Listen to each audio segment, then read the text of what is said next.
Good morning. You see, it's time to start. Be singing, I Want to Be a Worker.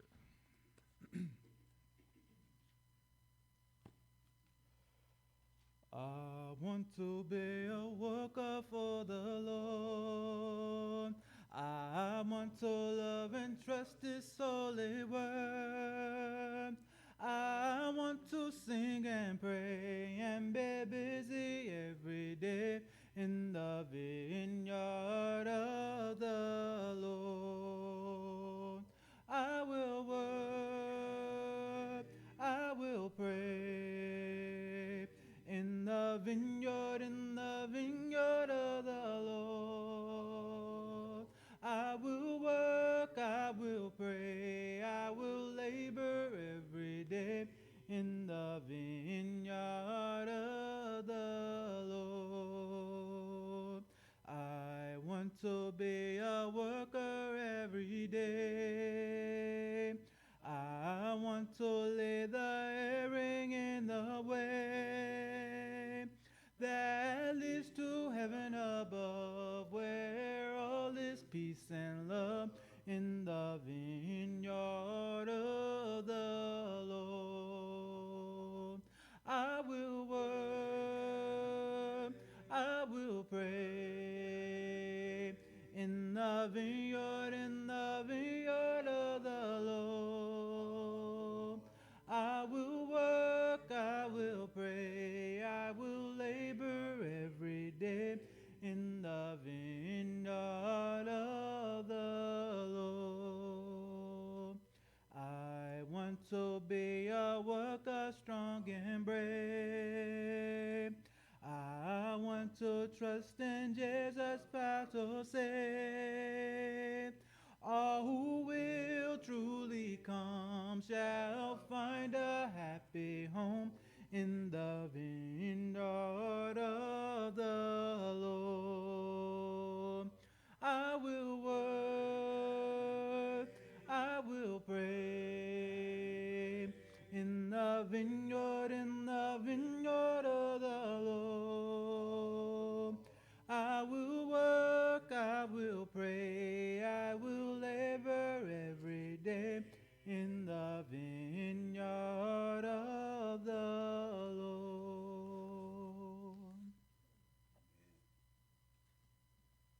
Let us bow. Our Father which art in heaven, Lord, we thank thee so much for giving us another opportunity to come and to worship thee, Lord. Lord, we thank thee for blessing us all this week, all last week, and Lord, please bless us some more. Lord, we pray for our brothers and sisters here at the Clarke County Church of Christ. We pray thou be with them and strengthen them, Lord, and help them in any which way they need it, Lord. We pray for the ones that are traveling, Lord, and the ones that are sick, Lord. We pray that thou bless them and be with them, Lord. And Lord, we just thank thee so much for sending our son Jesus down here and died on the cross that we all may have a right to the tree of life. These blessing others, we ask in our son Jesus' name. Amen.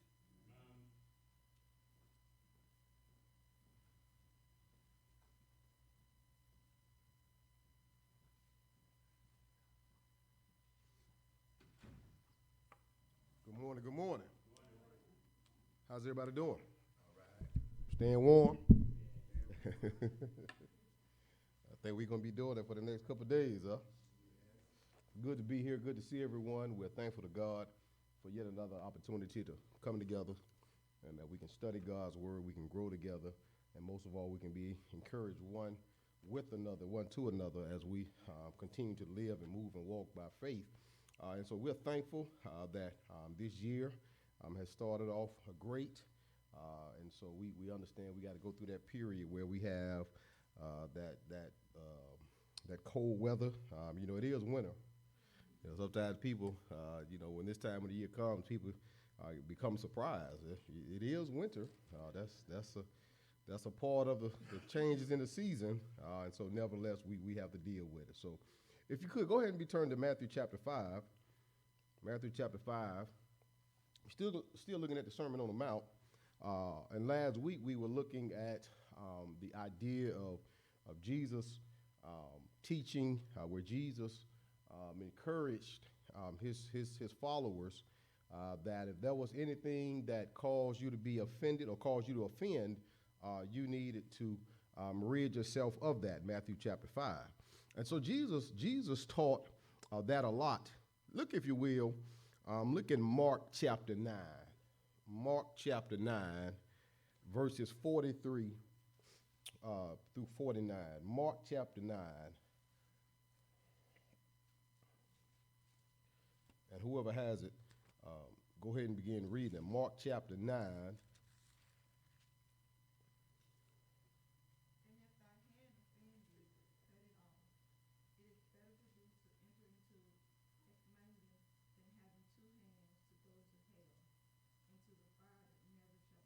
Mm-hmm.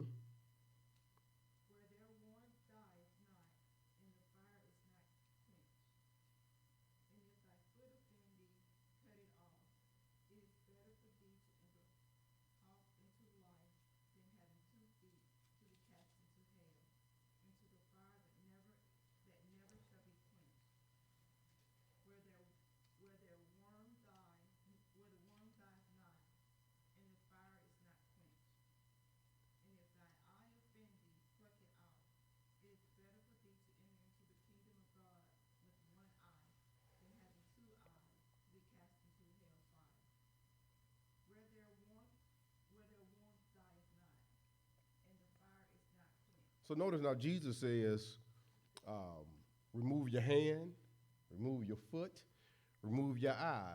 If it causes you to sin, it will cause you to offend. And so you think about it, though. Obviously, we know this is not literal. This is a figure of speech known as hyperbole, where something is said in such an extreme measure for the sake of emphasis. And so Jesus says, whether it's your hand, whether it's your foot, whether it's your eye, you need to remove it away from you if it's going to cause you to offend. Now, question. Could a person still sin even if they remove one of their hands? Couldn't they steal with the other hand? Couldn't somebody still sin if they remove one of their eyes? So obviously, Jesus is not referring to literal self-mutilation. And so he's trying to emphasize a point about whatever it is in your life, whatever that's causing you to sin, that's causing you to struggle, that's interfering in your relationship with God. Jesus says you need to make sure you remove it out of your life, you get rid of it. And so those things that will cause us to struggle, we need to make sure that those things are not part of our lives. And so as I think about that, sometimes we let things get in our way that hinders us and that impedes progress, do it not? And as I think about that, I think about a couple of years back, and it's kind of funny. A couple of years back, I was pulling into my driveway, and then I would go into the garage like most people do. You know, we go into our driveway, go into the garage, we go into our house. And so we had ordered something maybe, and you know how you order stuff from Amazon or whatever, and you just open the package, and then you just throw the box anywhere. And so as I was going into my house on this particular occasion, we had threw the box out into the garage. And so every time I would go in the house after we opened this package, I would have to step over the box. Just step over the box. And then, one thing leads to another. We get another package, and then throw that box.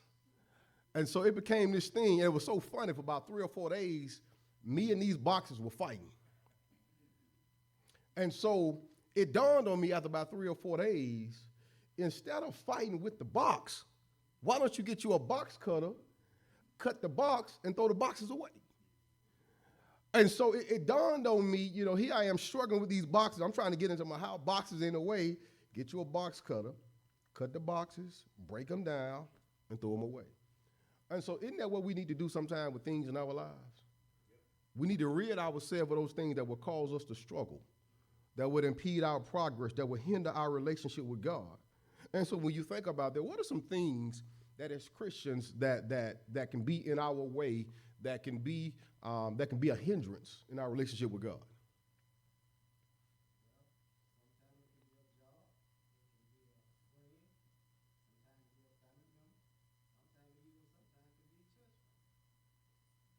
Brother Dowdy said it can be a job, it can be a friend, It could be a family member. Anything else comes to mind?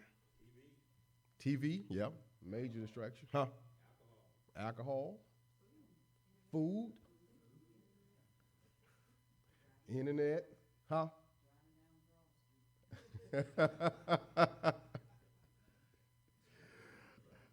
And so you start thinking about,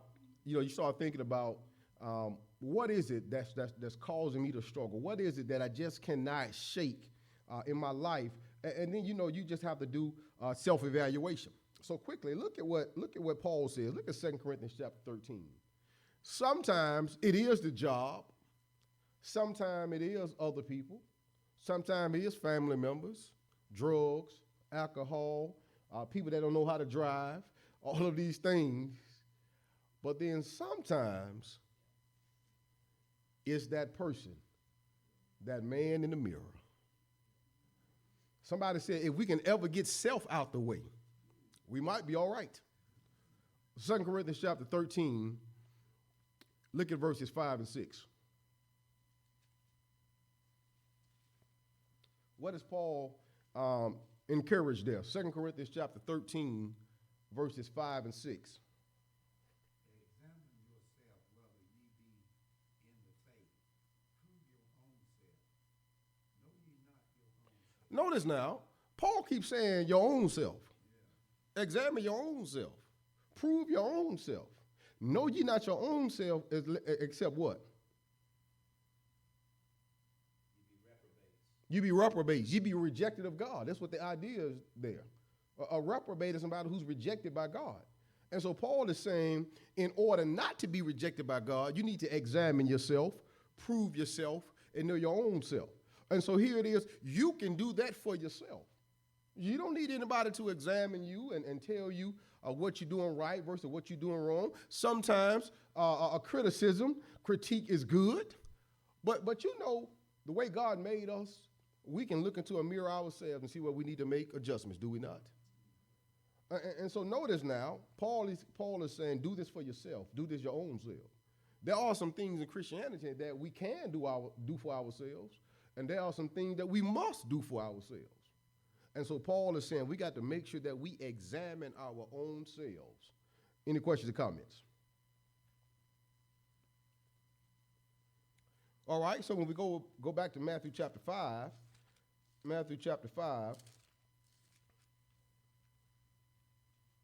Jesus then talks about Matthew 5:31 and 32.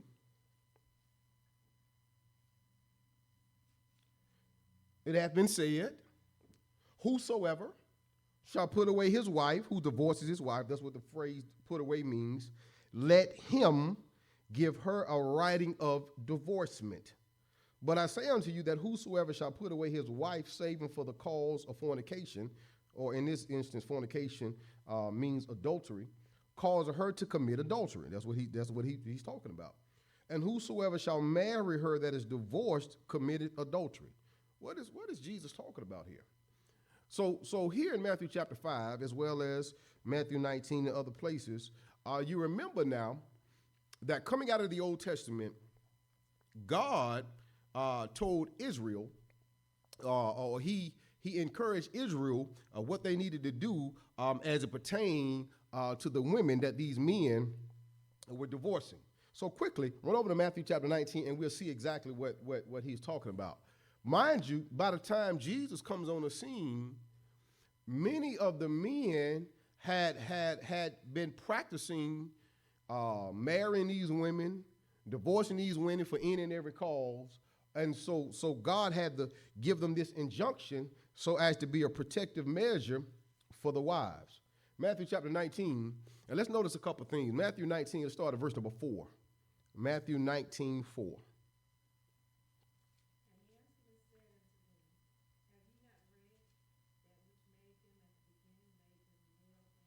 So notice now, and we'll make a couple points from this text, and then we'll go back to the Old Testament. Jesus says, have ye not read that he which made them at the beginning made them male and female? The first thing we need to underscore is what God did in creation is always going to supersede culture. Creation is always going to be the standard. And what God did in creation, God made a man, then he made a woman. He brought them together for the express purpose of marriage. And God says, a man shall marry a woman.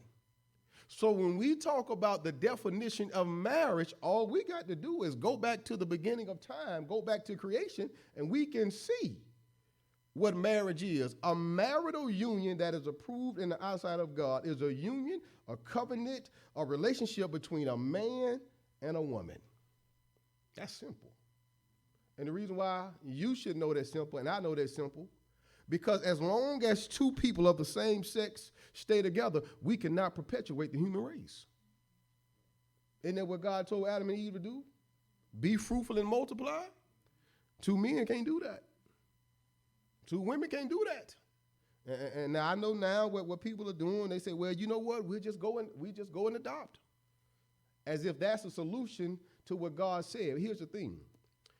If you take two men and they go out here and they do whatever they need to do to get a child and they adopt that child or they bring that child into the world, nobody ever thinks about the child. That child got to grow up. That child got to go to school. And that child may wonder one day, why in the world I live with two men? How I have two mamas? And you know what ends up happening? That child will grow up, go through school, and that child may have to take a class called sex education, where they learn in the public school or in the private school setting that a man and a woman are the only two vehicles that can bring life into the world.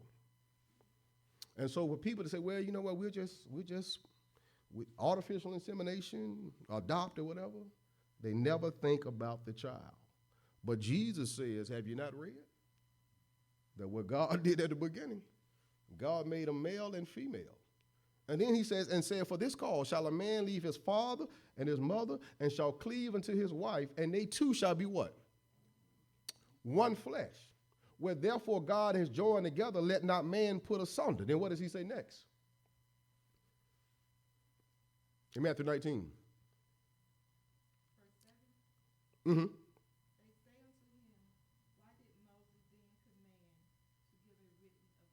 All right, so that's what he's referring to in Matthew chapter 5. What is he talking about?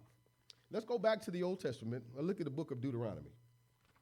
Deuteronomy chapter 24. Remember now, in Matthew 19, and when Jesus came on the scene, the religious leaders, they were really not interested in the truth. They didn't really want to know what Jesus actually taught on the subject. And even here in Matthew chapter 19, they were trying to test him.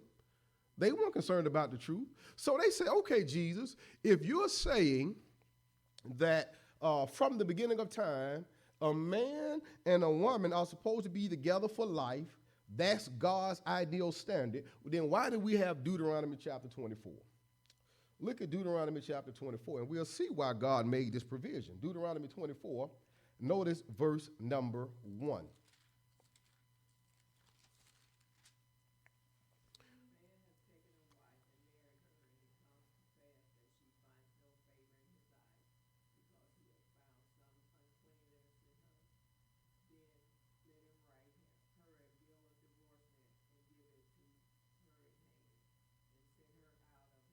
So if a man has taken a wife and he finds some unclean thing in her, possibly some sexual immorality, more than likely this may be an allusion to adultery. If a man finds out that his wife has been unfaithful, unclean, sexually impure, he was supposed to give her a writing or a bill of divorcement, and then he could send her out of his house. All right? But let's keep reading.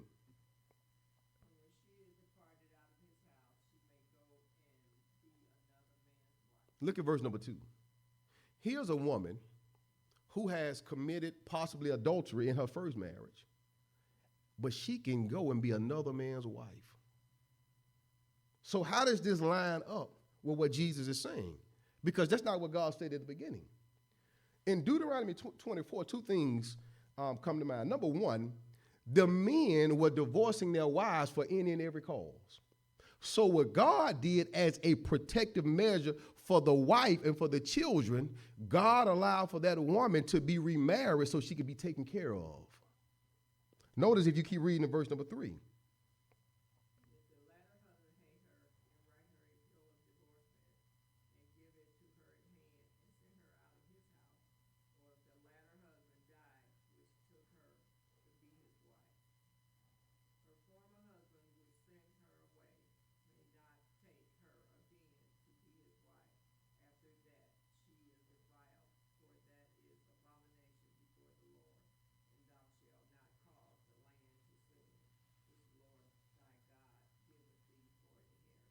So if you had this woman who had committed some sexual uncleanness in her first marriage, that husband, that first husband, was supposed to give her a writing of divorcement, a bill of divorcement, and then send her out of his house, and she can go be married to the other man so that she can be taken care of. But the reason why God did this, because when you go back to Matthew chapter 19, they say, well, why did God allow for Deuteronomy 24 if a man and a woman are supposed to stay married together for all their life?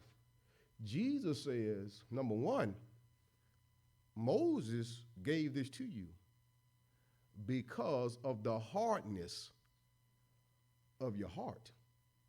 Reason being, these husbands were just marrying these young women, and then for any and every cause, they would divorce them, and then these women would have no way to provide for themselves and for their families. And Jesus says, that's why God did that.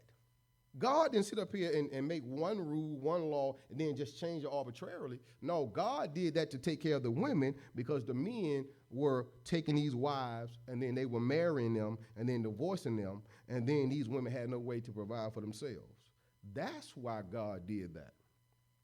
But it's interesting. They said, why then did Moses give us Deuteronomy 24? Let me ask you a question. Who wrote the book of Genesis? Moses. Moses wrote what is known as the Pentateuch, the first 5 books of the Old Testament: Genesis, Exodus, Leviticus, Numbers, and Deuteronomy. But I want you to notice something, and it still happens today. What they did back in Matthew 19 is the same thing people do today. They didn't appeal to Moses in Genesis chapter 2 at creation. They wanted the exception in Deuteronomy 24. Isn't that what people do today? People don't want the scripture that says you can't do this, you can't do that. People are always trying to find a loophole. And so you realize human nature has not changed. And so here it is, instead of them going back to the creation, they say, well, what about in Deuteronomy 24? Deuteronomy 24 is the exception, not the rule. And that's why Jesus comes behind that and says in Matthew chapter 19, verse number 9, what? Matthew 19:9, what does he say in verse number 9? But what does verse 9 say? And then let's keep reading.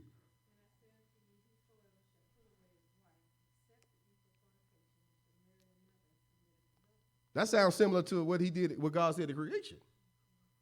He's talking about the faithfulness in marriage between a man and a woman. And you know, when you think about that, if people really took marriage to heart and took marriage very seriously, we will have fewer and fewer divorces, would we not?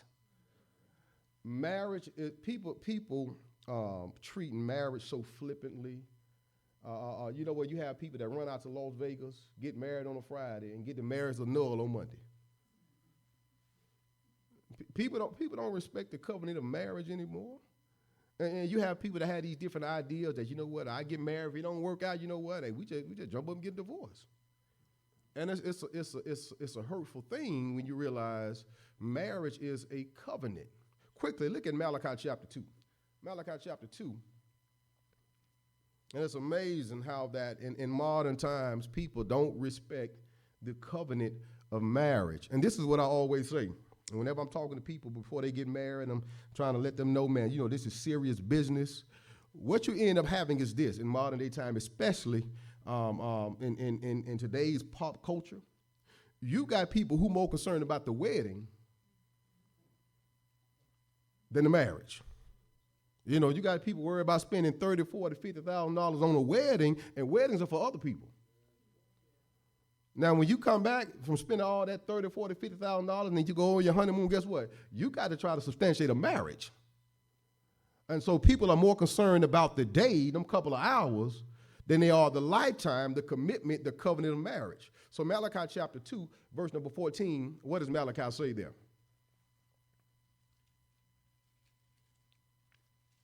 Yet ye say, wherefore? Mm-hmm. Because the Lord hath been witness between thee and the wife of thy youth, against whom thou hast dealt treacherously. You see, here these husbands go, divorcing their wives for any and every cause.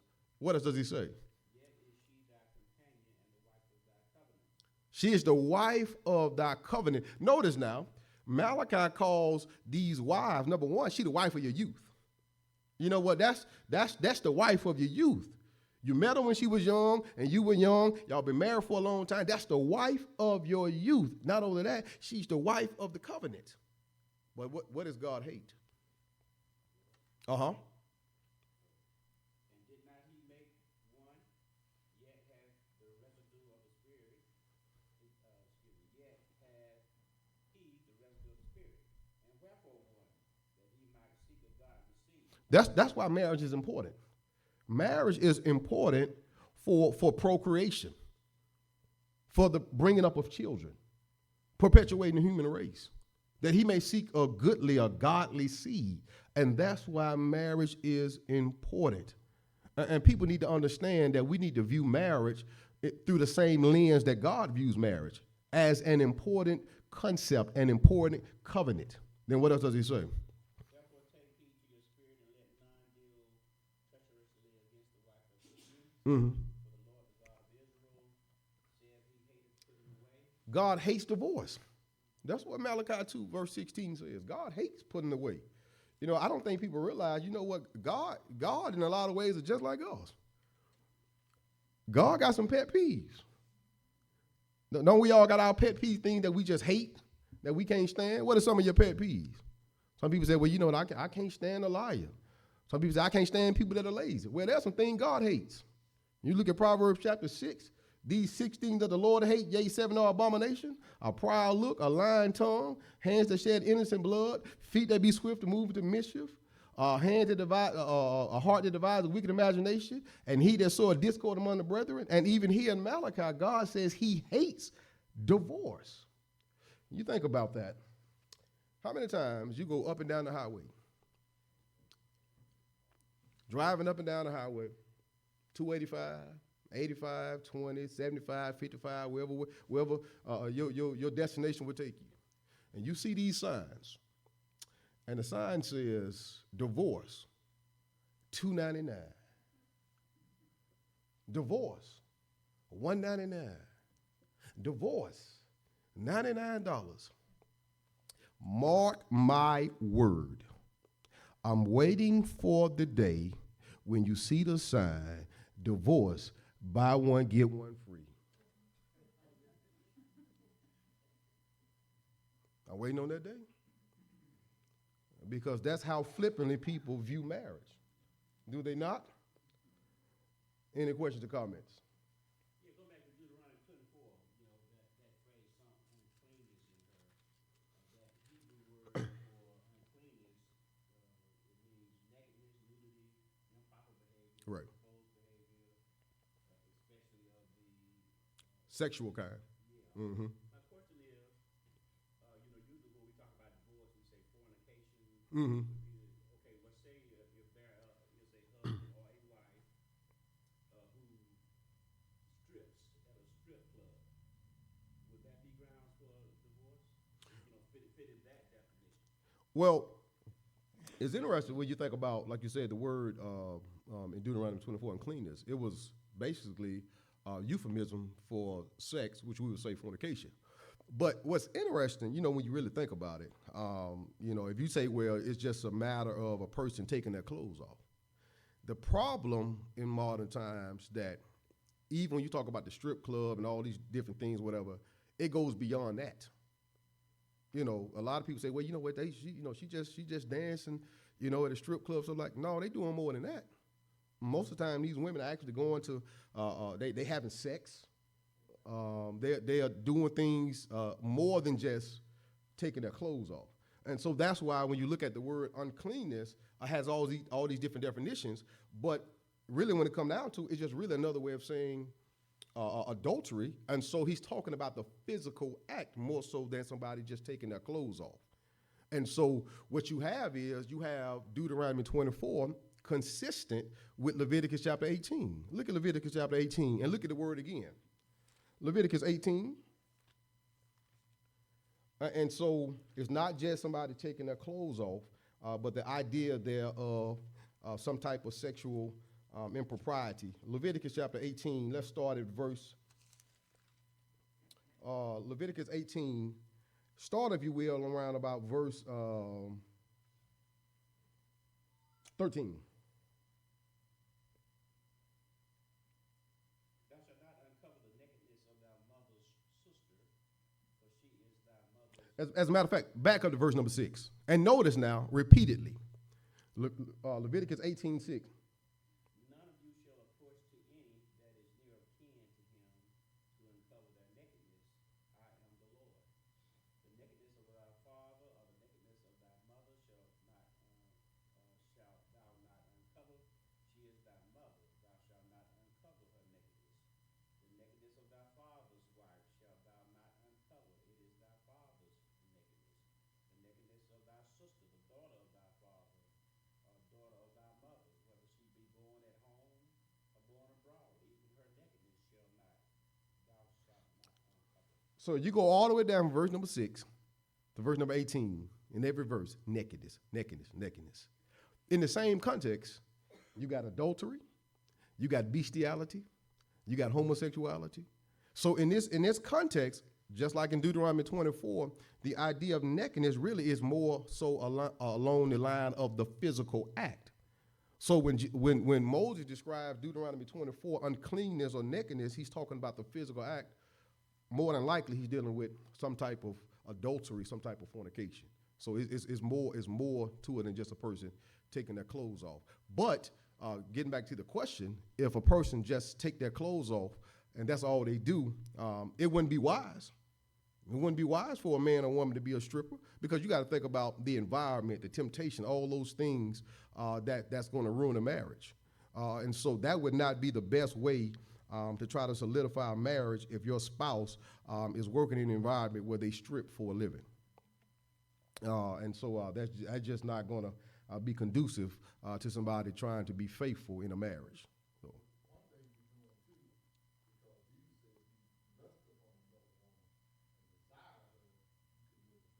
Mm-hmm.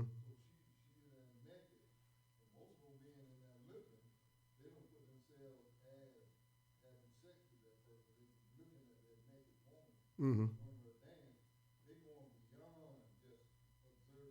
Oh, absolutely. Right.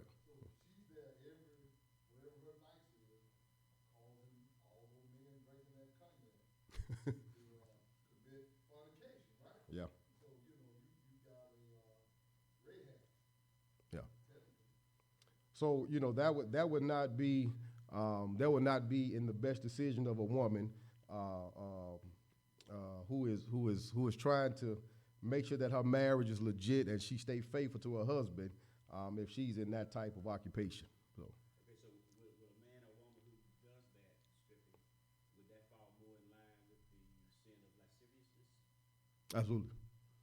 Yeah, lasciviousness, lust, all of those, sexual type sins, and so absolutely. And then too, like I said, it just from a practical standpoint, you start thinking about if you was married to someone that was a stripper, could you trust her? They need money. Don't you know that, girl?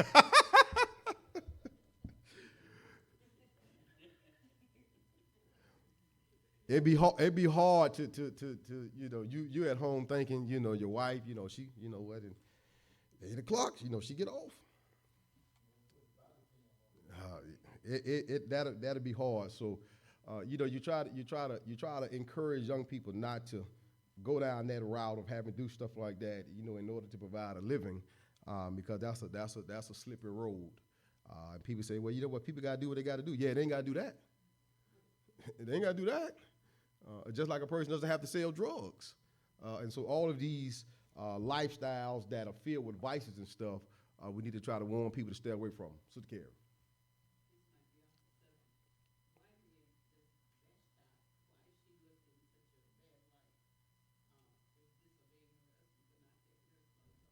Mm-hmm. Well, when you think about Vashti, Vashti, you got to think about now, Vashti and the Persians, you know, they Gentiles. And so here it is, her husband, based upon that particular culture, her husband wanted her to do this and for her to be in submission. So really, the sin is more so along the idea of her not submitting to her husband. And then, when you go back and you look at it, Esther chapter 1, the biggest thing that you take away from that is the fact that the king said what he was more so concerned about, her setting the precedent. And so her setting the precedent and all these other wives don't have to listen to their husband who are kings and rulers. So that's more so along the line that what he was thinking about. And you know what the king did? Got rid of her. And thus the reason why we have the book of Esther, because Vashti did not want to listen to her husband. So, anyone else? So overall, when we think about marriage, you know, we would tell anyone who is seeking to get married, who wants to get married, marriage is a lifelong commitment. We understand that people sometimes have disagreements. We understand things come up. We understand you got to raise children, and all of these things. But we need to make sure that we use our marriages to honor and glorify God. Quickly, before we go back to Matthew chapter 5, look at Romans chapter 7. Romans 7. Notice Paul is going to use this principle to show us the binding nature of marriage. Romans chapter 7.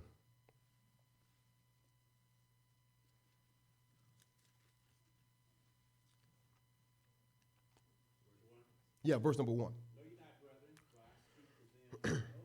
So Paul says, first of all, I'm going to speak about a subject, but it's based upon those who know about law. And how does law work?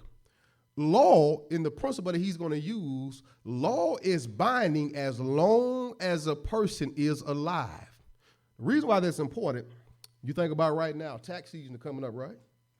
There's nobody in the cemetery paying taxes right now. Why? They can't. They're not alive. And so Paul is trying to illustrate a point, and Paul is saying these things that I'm about to say, they are applicable as long as the person is alive. Notice what else he says. For how long? As long as he liveth. So here's a woman who's married. She has a husband. She's bound to that husband for how long? That's why when you go to the wedding and you hear the minister, he's gone through the ceremony, and then right before he tells them they can kiss, he says, unto death do us part. She bound to her husband as long as he liveth. And what does he say next? But if the husband be dead, she is loosed from the law of her husband. Now, when the husband dies, she is no longer bound to that husband. And so what looses the wife from that law, that covenant? Death. And so that's why we say to death do us part. Now here's the thing. Here's a man and a woman, they're married. This woman is bound to her husband so long as he liveth. This man is bound to his wife as long as she live and he live. But guess what? She can't kill him. Don't want nobody to get no ideas. So you start watching all the episodes of Snapped, and these women done kill the husbands, the girlfriend, the dog, everybody. And so, but as long as that husband lives, she is bound to that husband. Then what does he say next? So then, if while her husband liveth, she be married to another man, she shall be called an adulteress.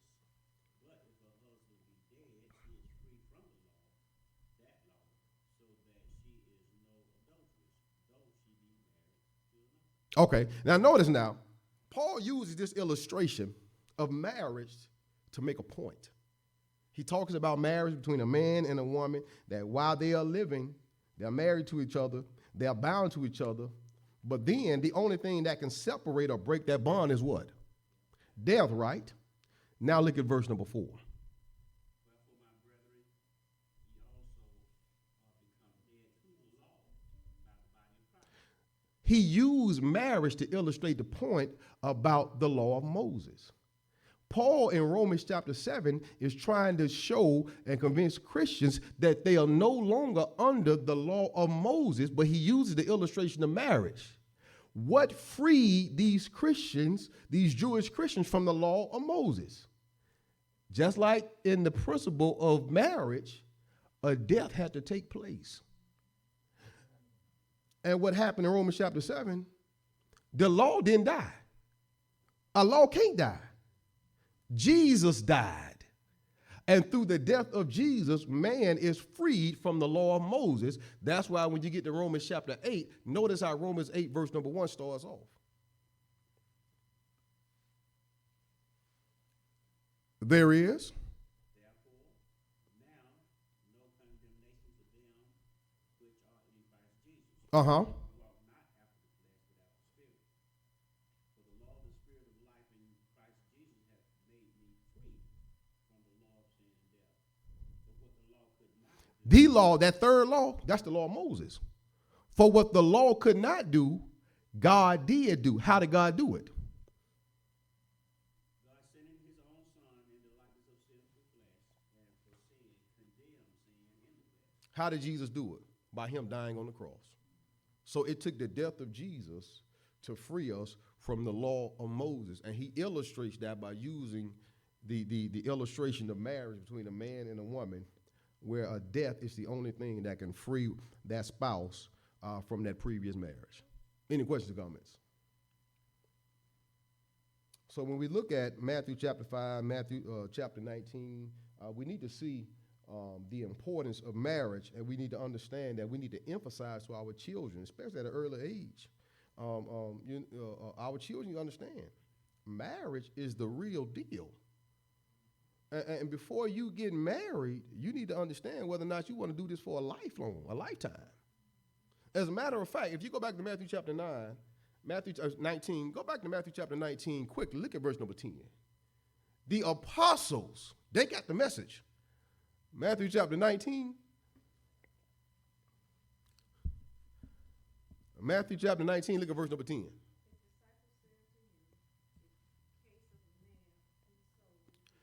In other words, they understood that if you take this woman, you take her hand in marriage, and you got to stay with her until you die or she dies, they said, wait a minute. Well, man, we might as well just stay single. Man, if we can't just get out of it, if we can't just, you know what, if one day I wake up and I don't like what I see and I just can't get out of it, they said, man, it's better not to get married. When you think about that, and you start thinking about marriage, some 30, 40, 50, 60 years, that's a long time to wake up and look at the same person every day. You think about that. And so some people, they don't realize how important marriage is, but God knew.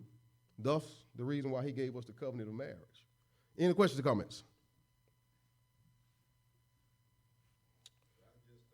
One other remark. Yes, sir, go ahead. So the other gospels really help to kind of clarify a point I think that some folks maybe trip over on occasion, because here it focuses on the woman in some regards. That is, if she departs, then marries another, she commits adultery. Whoever marries her commits adultery. Right. If you look in the Gospel of Luke, it also makes it clear, and I think it's all rather intuitive if we're reading through and we understand what the scriptures are saying. Right. But the same is true on the other side. Absolutely. If the man leaves and he marries another, he commits adultery. Right.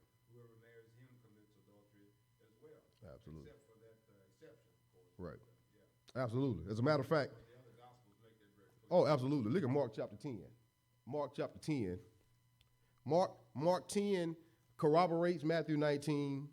Luke 16:18 corroborates Mark 10 and Matthew 19. So he's absolutely correct that the other gospel accounts, they are in sync with what Jesus says. Mark chapter 10, verse number 1, it's the exact same thing in Matthew chapter 19.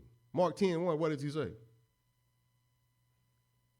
he arose from thence and coming to the coast of Judea about the farther side of Jordan, and the people resort unto him again.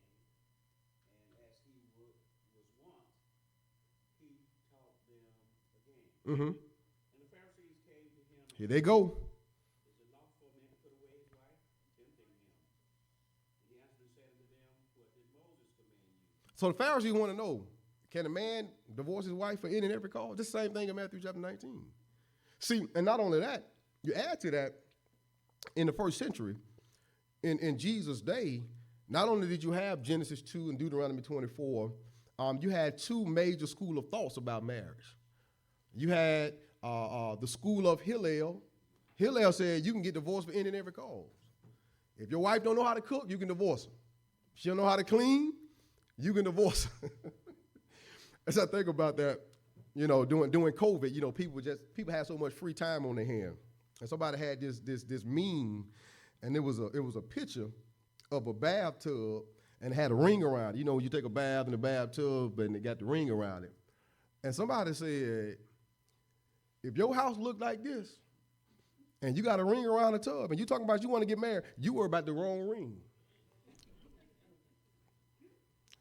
And so if you marry a young lady, don't know how to cook, don't know how to clean, don't know how to take care of children, and all of a sudden you find out that's not who you really want, you can't just jump up and divorce her. And so you see that they are not really concerned about what God said. They trying to figure out, is Jesus going to be consistent with what Hillel said or what Shammai said?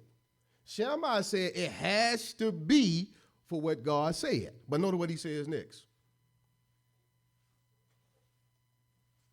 And he answered and said unto them, what did Moses command you? And they said, Moses suffered the right of bill of divorce men and Deuteronomy 24. put her away. Uh-huh. Jesus answered and said unto them, for the hardness of your heart he wrote you this precept. But from the beginning of the creation God made them male and female. For this cause shall a man leave his father and mother, and cleave to his wife, and they twain shall be one flesh. So then they are no more twain, but one flesh. So the idea of going back to creation, because as we said a little while ago, creation is the standard. Creation supersedes culture. What God did in creation supersedes the laws of men. And so what God says about marriage is going to stand the test of time. Now, men will change that, they'll bend that, and they'll try to go contrary to that. But what God said is, marriage is between a man and a woman, and it's for a lifetime. Very simple. So the other gospel accounts do corroborate Matthew chapter 19 as well as Matthew chapter 5. Any other questions or comments?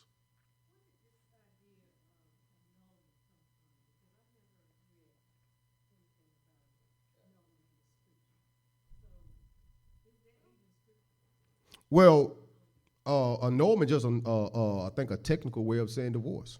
I don't, it doesn't start in the scripture.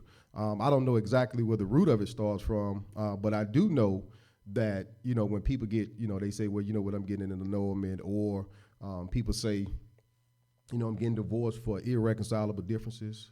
You can say it however you want. It's a divorce. Y'all breaking up a covenant.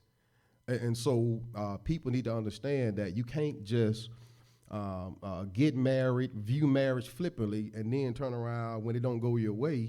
You just decide you want to end it. And then, it's just so many different scenarios that can play out because people don't view marriage in the way that God intended. I was listening to the radio this past week, and a lady was talking about a man paid her $500 to get married so he can get a green card. And so they were saying, well, fine, you were married for 3 years, and that's all you got was $500? And so who got the better end of the bargain? Surely the person who got the green card. So that just goes to show you, how people don't really view marriage. I had a man tell me one time his son went to the military, went to basic training, came back, had a wife. He got out of basic training and said, Dad and Mom, I want to come back home. We want to come back home. His dad said, who is we? Him and his wife. He done got married, hadn't even told his parents. But he wants to bring his wife back home so he can stay there for the duration of time. And then, a lot of times people get married in the military for the military benefits, and then when things don't work out, guess what? They get divorced. So all of these extenuating circumstances because people don't view marriage in the way that God intended from the beginning. If we would just go back and see how important marriage is from the lens of God, and we understand how important it is, we won't be viewing it in such a disrespectful manner. Anyone else?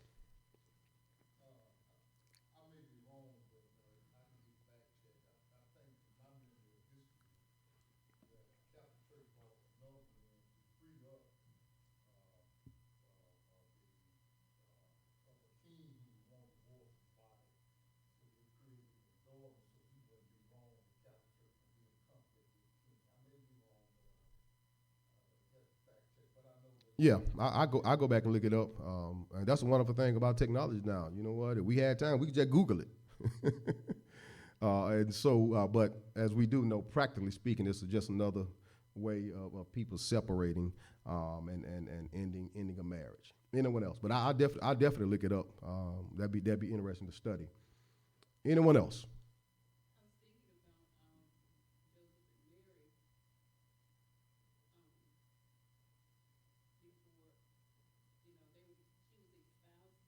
Mm-hmm.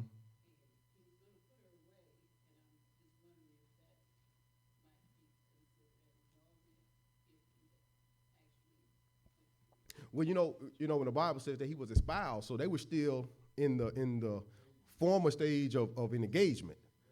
So they had not officially gotten married yet, but in Jewish culture, the engagement was just as strong and binding as a marriage. All they had to do was have the wedding feast, and they would be officially married.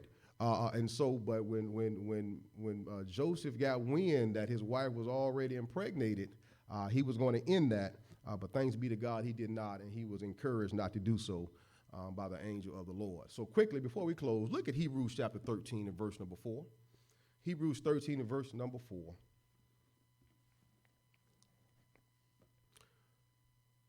I guess Brother Howard said he ain't gonna stop on time. I'm out way, don't even worry about it. He was standing right there at the door. Now he done turned his back on us. Hebrews 13 and verse number 4. What does the Bible say? Hebrews 13:4. Marriage is honorable in all. Marriage is an honorable thing.